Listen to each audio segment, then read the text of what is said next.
Hey everybody, Tim here at Reforged Ironworks, and I have a whole set of harrow teeth that was given to me by a client recently.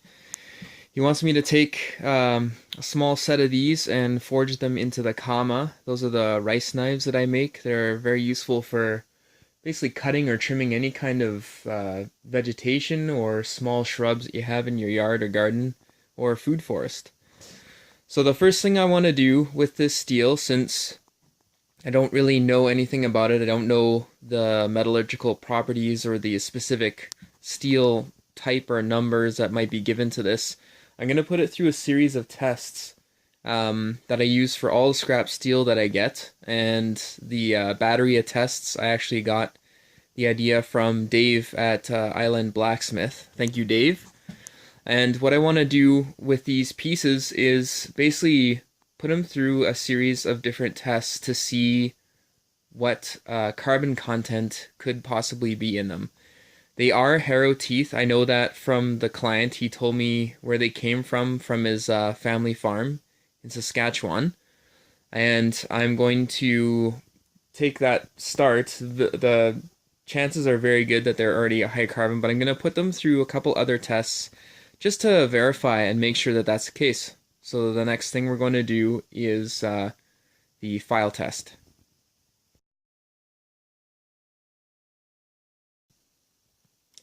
Okay, so I've got the one of the teeth in my leg vise here, and harrow teeth were used for, I believe, just for preparing the ground for planting on the big farm fields, and these ones were actually set into wooden boards. I think that's how old they are, instead of the usual steel frame that you find them on nowadays. Also notice too that they're individual teeth rather than the spring types that I've seen before. So I cleaned off the end here with a file just to get down to the bare steel. I'm gonna take a file here and see how it does with the marking.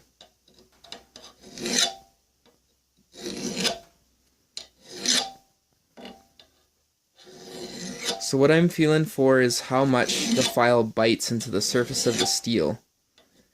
And right now, it's not really biting much at all. It feels like it's kind of skating across the surface, which is a good sign. When high carbon steels are hardened and heat treated properly, they become very hard and files have a hard time biting into the surface of them. I'm going to take another piece of mild steel.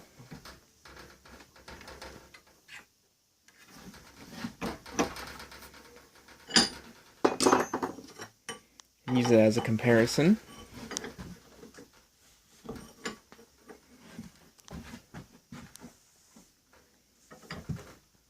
So this is a piece of steel that I know the quality of. I know that it is a mild steel bar that I just picked up at the local scrapyard. I'm gonna do the same file test on this and see what it's like in comparison.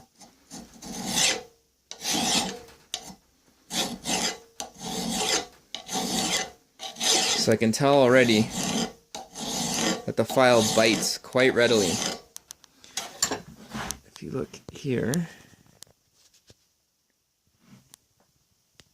you can see it's actually taken a chunk out of the steel already.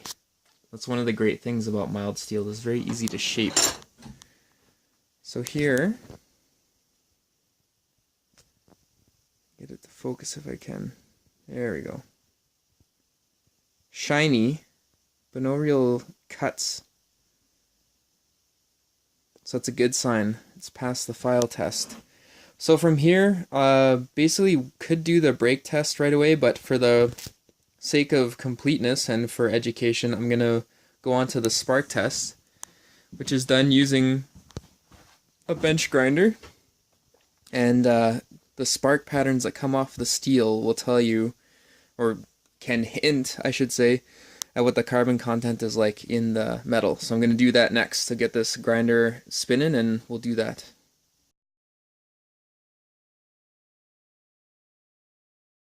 Okay, I got the grinder going. It's gonna be a bit loud.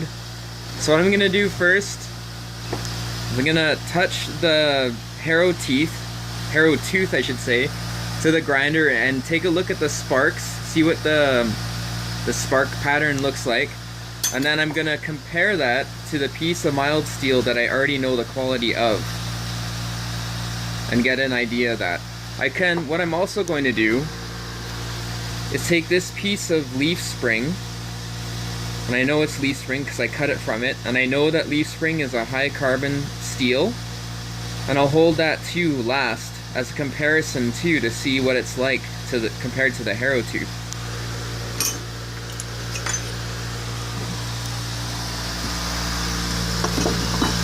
So we'll start with the harrow tooth.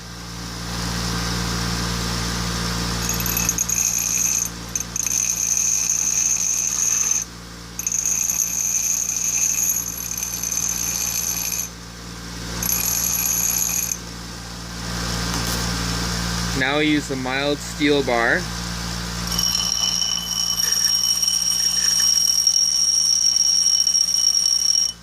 The difference there is that the sparks, each individual spark doesn't explode as quickly, so the sparks go further.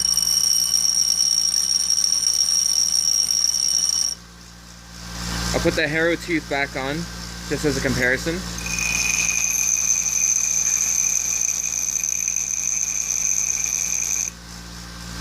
And now we'll do the chunk of leaf spring. You can see lots of little sparks shooting off, little explosions. That's an indication of the carbon in the steel. And you see this one actually shoots quite a ways. Okay. So the spark test is by no means guaranteed to tell you what the carbon analysis is, but in addition to all the other tests that we're going to do, it just further confirms that the harrow tooth is made out of high carbon. We know that this is leaf spring, we know that it's high carbon. Typically it's made out of an alloy called 5160. I don't know if this one is for sure, but that's typically what it is. 5160 just tells you that it's an iron carbon alloy that has chromium and a few other elements mixed in to improve toughness. And usually you get about 0.6% carbon in leaf spring.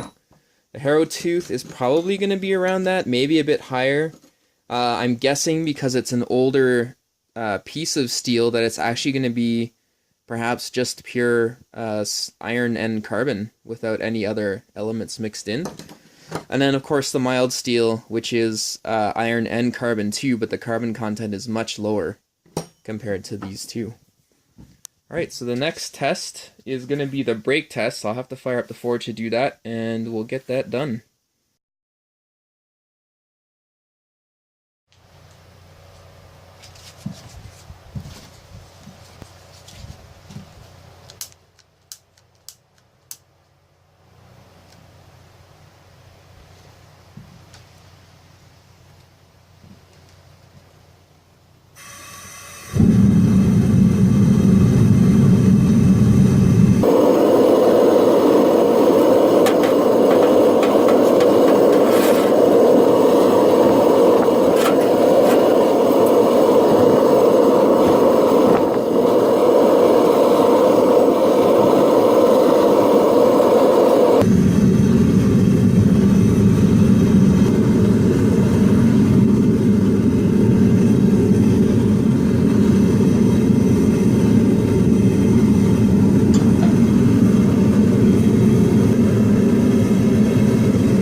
Alright, so I forged the end down to about 2 or 3 millimeters thickness here.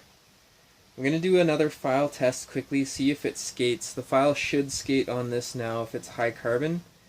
Quenching high carbon steel in water will pretty much get it to the maximum hardness. I don't see any stress fractures or cracks. That's a good sign too. It's not especially brittle. So I do a file test and then I'll cut marks in this and see if it breaks, and that'll see if it satisfies the brake test or not. So just put this in the vise here.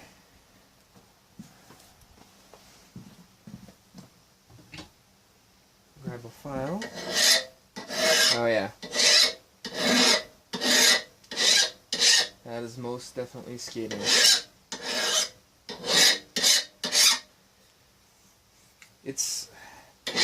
What'll happen is that the file will kind of wear the scale off. The scale forms when the steel is in the forge. Basically, heat and oxygen forms fire scale on the surface of the steel.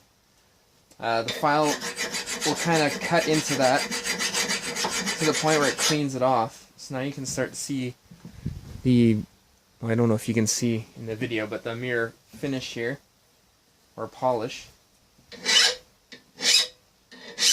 But the file just skates right across. It doesn't bite at all.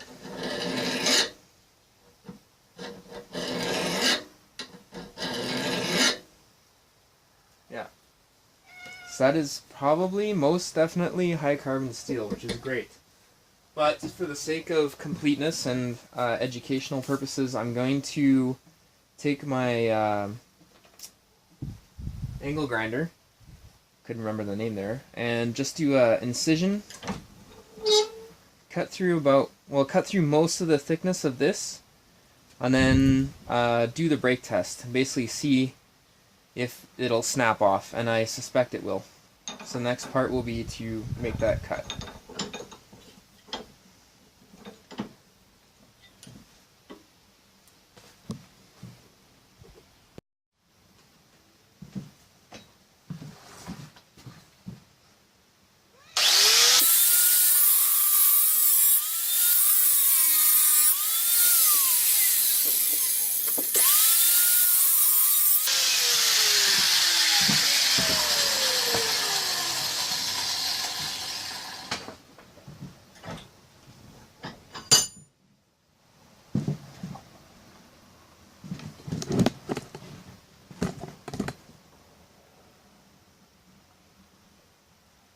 Okay, so now that it's cut most of the way through, there we go. I'm gonna hold it in the vise and I'm gonna break the top part off here.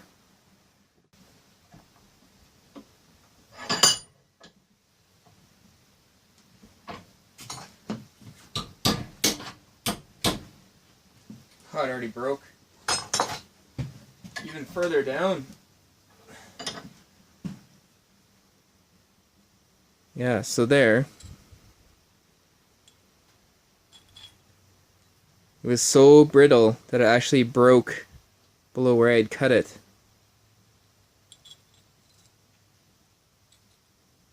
So there's no doubt then that this is a high carbon steel. Okay, brake test is done. It clearly shows that it's very brittle, and that's a sign of a high carbon steel. To review, we've done all the tests before. We did the history test. You know it's a harrow tooth. We did the spark test. We did the file test, and all the tests thus far had shown that it was leading to being high carbon steel. And then we did the brake test. I heated it up in the forge up to an orange heat, and if you saw, I touched a triangular magnet to the steel. What I wanted to find out is if it was non-magnetic. And at an orange heat like that, it typically is not. So I wanted to be safe. I heated it up really hot. And I quenched it in water. Water typically is not used for high carbon steels unless you're doing a very specific process that the Japanese have perfected. But I wanted to use water as well to maximize the hardness and the brittleness. So after quenching it in the water, put it in the vise, did the file test on it again, and found that it slid right across the surface. Didn't skated, basically, is what it feels like. The file doesn't bite, the teeth don't catch at all. And then I scored the piece, even though I apparently didn't even have to do that, and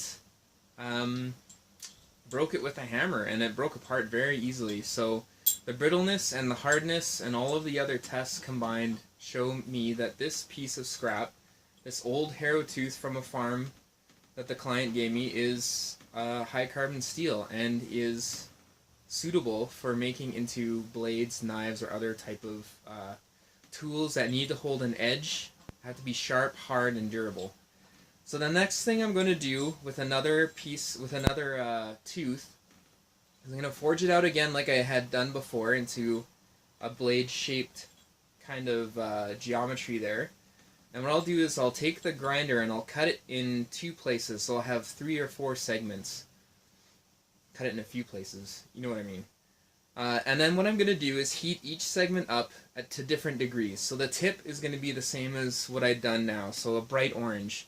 The middle is going to be more of a dull orange-red, and then at the base of it, I'm going to go for a cherry kind of color. And I'm going to test that base color with a magnet again to make sure it's non-magnetic. That's important with steels for hardening. And when I reach that point, what I'm going to do then is quench it, I think again in water, because I'm not doing it for the actual blade. This is for testing to see what temperature is ideal for quenching. Because what I want to do after I quench is I'll use the file test again to make sure that all 3 segments are maximum hardness. That is to say, the file skates across the surface. But then when I break it, what I want to do is look at the granularity on the break itself between the segments. And what I want to look for is a very tight, small grain. And that when the grain is small inside the steel, you know that the steel has basically reached its maximum hardness, but also maintained some toughness and durability, so it isn't extremely brittle like it was.